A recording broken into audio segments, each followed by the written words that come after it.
time I come up to this place, it's steeper and rockier and a little bit wilder than I remember. It's horrible.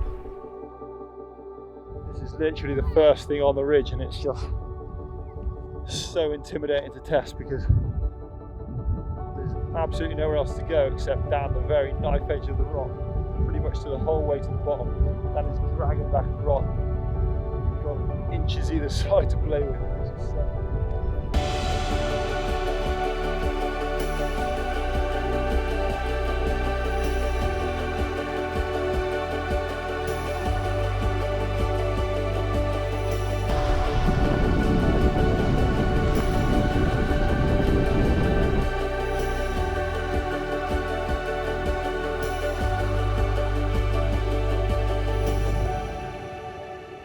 trying to control the speed so much, as soon as you roll in, you can't stop, you can't slow down, it just kind of takes you. You're just kind of building up speed. And it feels like the last place you want to build up any speed up here.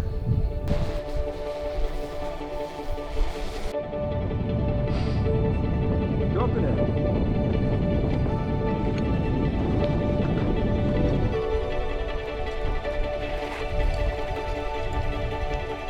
Cheers, boys! See ya!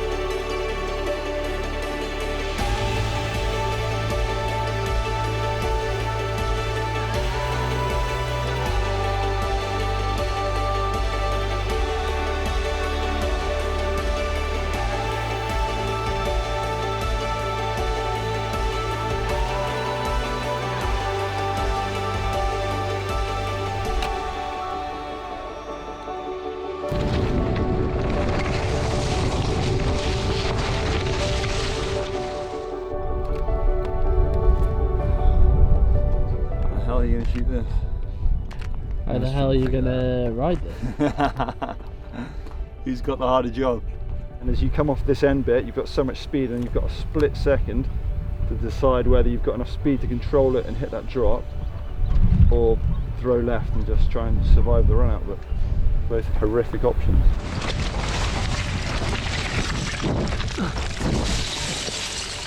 Oh my good God. It's just massive rocks in that squeeze slope, so you go into it and crash and it's absolutely brutal. Just smash everything. Pretty savage. It's probably by far the gnarliest thing I've ever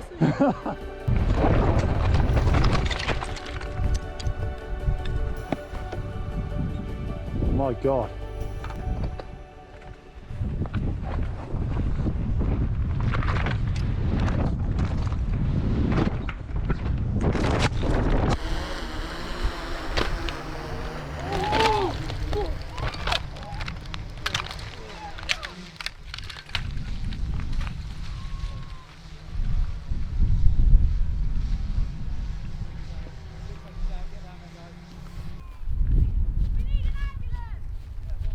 Yeah, he's on it.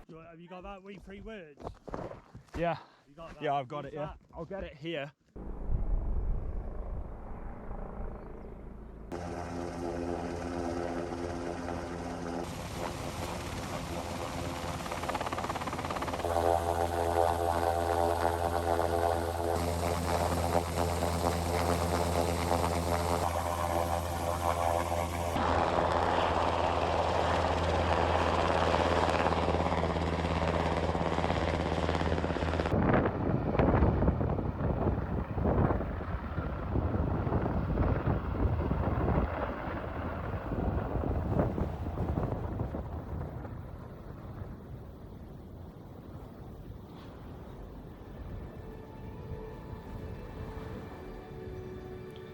The very first impression of this ridgeline was how terrifying it was.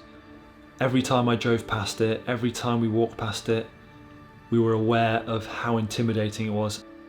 From the very first moment I was on this ridge, I knew I was going to be completely out of my comfort zone. You know, the whole time, whether you're building, filming or riding, you're completely on this knife edge, you're completely on this balance of cliffs one side, rock drops the other. But at the same time, it wasn't impossible.